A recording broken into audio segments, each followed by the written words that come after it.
अंबिकापुर कांग्रेस के जो पार्षद प्रत्याशी एवं दिग्गज नेता कांग्रेस के पूर्व श्रम कल्याण बोर्ड के अध्यक्ष हमारे साथ हैं शफी अहमद जी, उनका बहुत बहुत स्वागत करूंगा। पर सबसे आगे अग्रिम बधाई देना चाहता हूं। और ये भी ये मैं सुनने के लिए मिलता है कि आप कहीं से भी चुनाव लड़ेंगे तो जीत जाएंगे, ये कितना सही मानते हैं?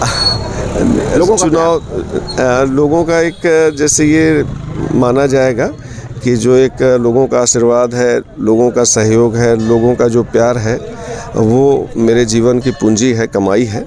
और मैं इसे बहुत अच्छे ढंग से रखना भी चाहूँगा, संभाल के रखना चाहूँगा। शेष यह है कि चुनाव तो चुनौतीपूर्ण होता है, हर चुनाव, और चुनाव को चुनाव के तरीके से ही लड़ना उचित होता है। अभी अगर महापौर की बात करूं, क्योंकि फिर से अजय तिर्की के ऊपर भरोसा जताया गया है और भाजपा से मंजूषा भगत को उम्मीदवार बनाया, कितना टक्कर देखते हैं? चुनाव तो हमेशा चुनौतीपूर्ण होता है। ऐसा बोलना कि एक तरफा किसी का चुनाव है ये अच्छा नहीं होता, लेकिन फिर भी जैसे कैंडिडेट वाइज भी जो चर्चा है कि डॉक्टर अजय तिर्की जी जो 10 साल का इनका कार्यकाल रहा है, नागरिकों से जो इनके रिलेशन या संबंध रहे हैं वो बहुत मधुर रहे हैं और सभी का बहुत सम्मान करते हैं।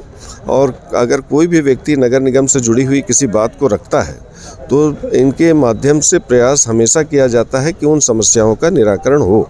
तो इन सारी बातों को ध्यान में रखकर आम जनता ज़रूर अपना आशीर्वाद सहयोग जो हमारे महापौर के प्रत्याशी हैं डॉक्टर अजय तिर्की जी, उनको जरूर देंगे। एक बात ये जो गोल बाजार की बात भी आ रही थी, ट्रांसपोर्ट नगर, क्योंकि विपक्ष हावी हो रहा है, लगातार हावी होते नजर आ रहा है, क्या कारण था कि गोल बाजार का सपना पूरा नहीं हो पाया, ट्रांसपोर्ट नगर आज भी अधूरा पड़ा है?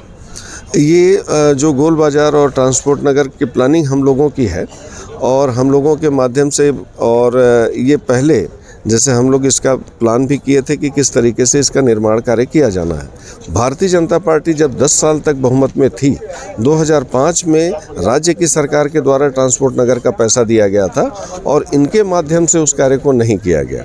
और हमारे कार्यकाल में लगातार ये स्थिति रही कि जब पिछले बार हम बहुमत में आए थे तो माननीय रमन सिंह जी मुख्यमंत्री थे और उनके द्वारा घोषणा किया गया था कि हम इसके लिए 12 करोड़ रुपए हम दे रहे हैं, और उनके द्वारा घोषणा करने के बाद भी पैसा प्राप्त नहीं हुआ, जिसके कारण आज तक ट्रांसपोर्ट नगर का निर्माण अधूरा रह गया है।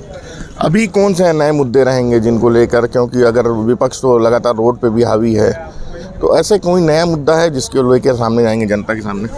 अभी भी जैसे जो विकास के कार्य हैं, शहर को सुंदर बनाने की जो एक व्यवस्था होनी चाहिए, इस दिशा में लगातार काम हुए हैं, आगे भी काम होगा।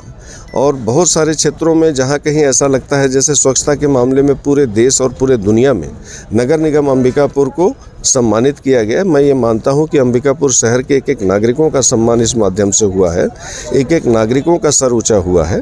और फिर इस तरीके का काम नगर निगम अंबिकापुर करने का प्रयास करेगी कि जो जल बचाव के क्षेत्र में हम काम करेंगे, वाटर हार्वेस्टिंग के लिए बढ़ावा देंगे, साथ ही जो ग्रीनरी के मामले में हम पीछे हैं उस क्षेत्र में भी हम काम करेंगे। विपक्ष से हमेशा आरोप लगाती है कि पिछले 5 साल में कांग्रेस की सरकार थी, निगम में भी कांग्रेस की सरकार थी, लेकिन काम नहीं हो पाया।